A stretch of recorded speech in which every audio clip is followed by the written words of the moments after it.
what's up guys, welcome back to my channel Ritam Ghosh Arts। तो guys आज मैं sketch करने जा रहा हूँ कैरी मिनटी के आउटलाइन को। तो गाइस शायद आप लोगों को पता ही होगा, मैं एक वीडियो में कैरी मिनटी का आउटलाइन स्टेप बाय स्टेप दिखा दिया था।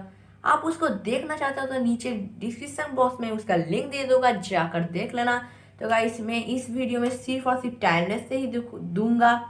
और गाइस वीडियो को एंड तक ज़रूर देखना, और चैनल में नए हो तो सब्सक्राइब कर देना और enjoy this timeless.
Guys sketch कैसी लगी कमेंट पर जाकर ज़रूर बताना। और गाइस वीडियो अच्छी लगी तो लाइक करना, सब्सक्राइब करना मत भूलिएगा गाइस। तो गाइस मैं ऐसे ही वीडियो लेकर आऊँगा। तो बाय बाय।